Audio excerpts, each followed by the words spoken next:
আপনি তৃণমূলকে ছোট করুন, তৃণমূলের কোনো নেতাকে ইডি সিবিআই লাগিয়ে আপনি জেলে ঢোকান, কোনো অসুবিধা নেই, আমরা লড়ে নেব। এবং বিচার ব্যবস্থাও কোন রকম কোনো সুযোগ রাজ্য পুলিশকে না দিয়ে 15 দিন 20 দিনের মধ্যে কেসটা ট্রান্সফার করে দিল সিবিআইকে। আজকে বিচার ব্যবস্থারও দেখা উচিত যে কিভাবে সংবাদ মাধ্যমের একাংশকে কাজে লাগিয়ে হাওয়া তৈরি করা।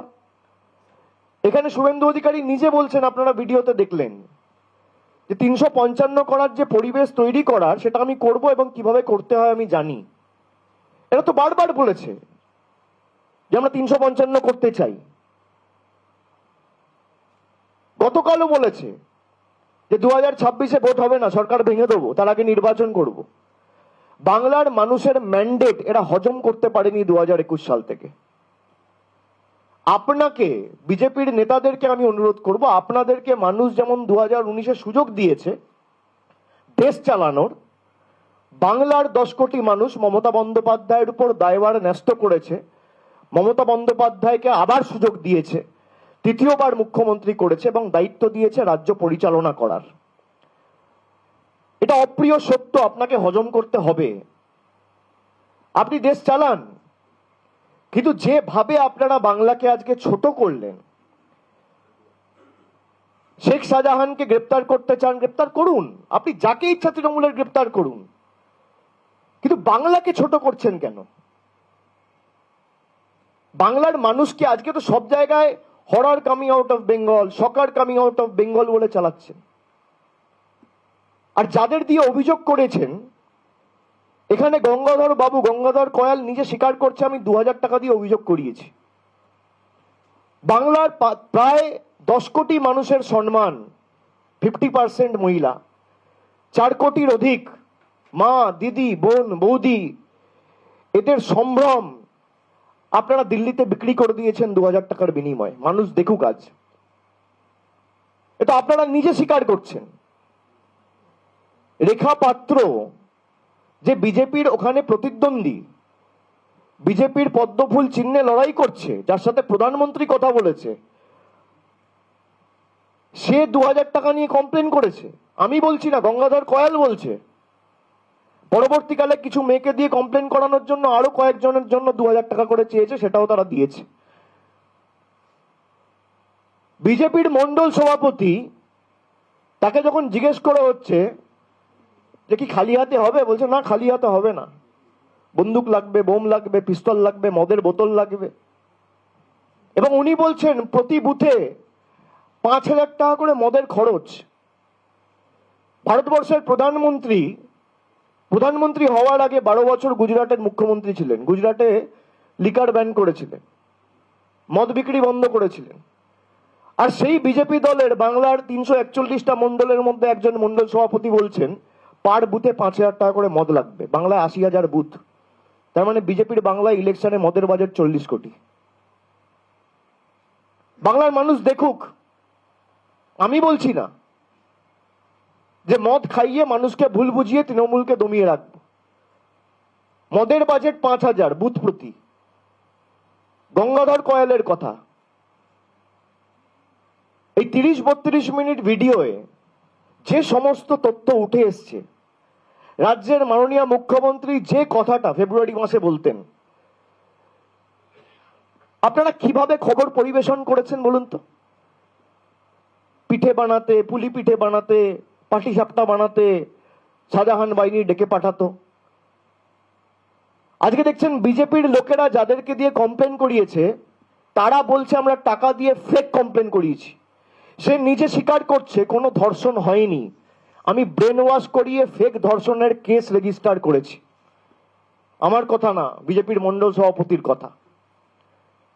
তার মানে সে মানছেন যে বাংলায় সন্দেশখালীতে কোনো ধর্ষণের কোনো ঘটনা ঘটেনি। আর 7 মাস আগে, 8 মাস আগেকার কেস করেছি, যাতে কোনো মেডিকেল রিপোর্টে ধরা না পড়ে যায়। সাধারণত 48-72 ঘন্টার মধ্যে আপনাকে মেডিকেল করাতে হয় রেপ কেস হলে, সেই প্রভিশন যাতে না থাকে, সেই কারণে আমি 6 মাস, 7 মাস, 8 মাস আগেকার ফলস, আগের ডেটের কমপ্লেন করিয়েছি। আপনি ভাবুন কতটা দুঃসাহস এদের। একটা রাজনৈতিক দল এবং তাদের নেতারা যে এতটা নিকৃষ্ট মানের, এতটা নিচু তলার, এতটা নির্লজ্জ, এতটা বেহায়া হতে পারে, এতটা নির্মম হতে পারে, আমার জানা ছিল না। নির্বাচন করতে গেলে রাজনৈতিকভাবে লড়াই করতে হবে, একে অপরকে আক্রমণ করবে, রাজনৈতিকভাবে প্রতিদ্বন্দ্বিতা হবে, সব ঠিক আছে। নির্বাচন করতে গেলে একে অপরকে তার বিরুদ্ধে বলতে হয়, সব ঠিক আছে, কিন্তু শালীনতার একটা গণ্ডি থাকা উচিত। আজকে তৃণমূলকে ছোট করতে গিয়ে, মমতা বন্দ্যোপাধ্যায়কে ছোট করতে গিয়ে বাংলাকে এরা ভারতবর্ষের 140 কোটি মানুষের কাছে 10 কোটি মানুষকে ছোট করেছে। আমরা বারবার বলেছি যে আপনারা তথ্য যাচাই করুন। হঠাৎ করে 2021-এর আগে শুরু হলো কয়লা কেলেঙ্কারি। আপনাদের নিজেদের বিবেক জিজ্ঞেস করেন যে কলিয়ারি কোনো গার্ড করে সিআইএসএফ? বলছে গরু পাচার। অনুব্রত মণ্ডল 1 বছর ধরে জেলে, এখনো পূর্ব বর্ধমানের কাটুয়ায় আজ থেকে 1 মাস আগে উত্তরপ্রদেশ থেকে গরু আসছে, ধরা পড়েছে। আর সীমানার দায়িত্বে কে থাকে? বর্ডারের দায়িত্বে বিএসএফ থাকে। কার অধীনে?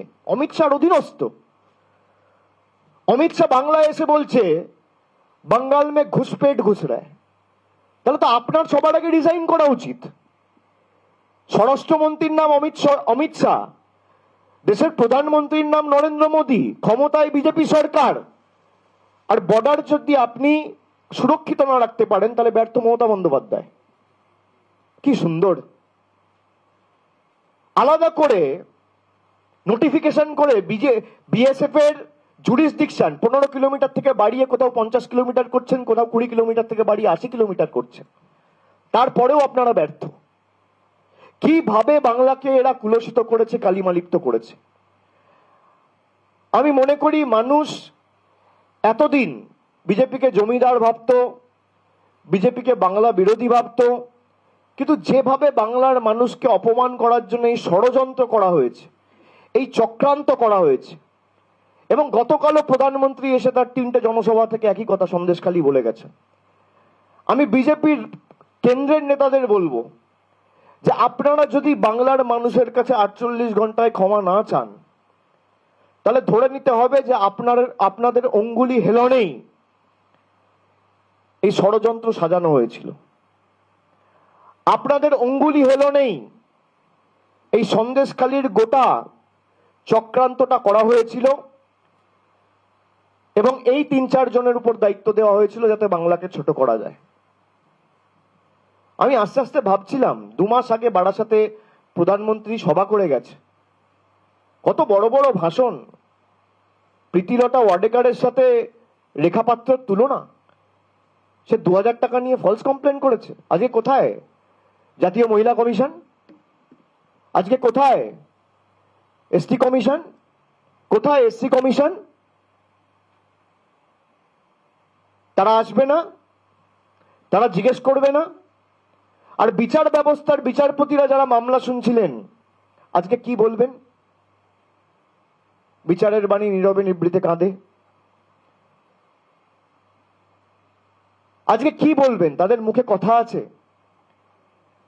পুলিশকে ইনভেস্টিগেট করার সুযোগ পর্যন্ত দেওয়া হয় না। বিজেপি সিবিআই চাইছে, তাই সিবিআই। বিজেপি ইডি চাইছে, তাই ইডি। আজকে বাংলাকে যেভাবে কুলসিত করা হয়েছে, তার জন্য যদি দায়ী থাকে বিজেপি, তার জন্য একাংশের বিচার ব্যবস্থাও দায়ী, একাংশের সংবাদ মাধ্যমও দায়ী। আমার বলতে কোনো দ্বিধা নেই। আমার বিরুদ্ধে যদি কন্টেম্পট অফ কোর্ট মামলা করে, আমি আপনাদের বলছি বাংলার সম্মান রক্ষার্থে আমার যা করার আমি করব। আমাকে সত্যি কথা বলার জন্য যদি ফাঁসি দেয়, আমি ফাঁসির মঞ্চে যাব। আমাকে যদি জেল দেয়, আমি জেলে যাব।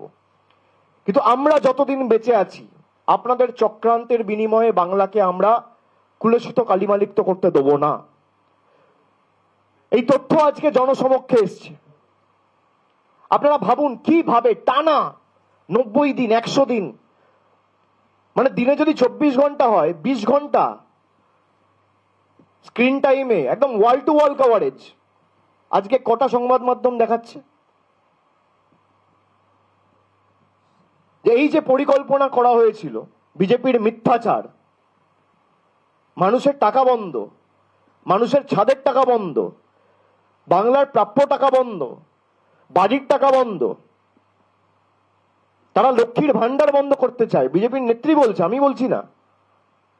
কি ব্যবস্থা নিয়েছে বিজেপির কেন্দ্রীয় নেতৃত্ব? আজকে প্রায় 20 দিন হয়ে গেল, কোনো ব্যবস্থা নেয়নি। আর এই ভিডিওতে যে ভিকটিম, সে নিজে স্বীকার করছে যে আমাকে দিয়ে লেখানো হয়েছে, আমি জানতাম না, আমাকে যদি বলতো তাহলে আমি করতাম না।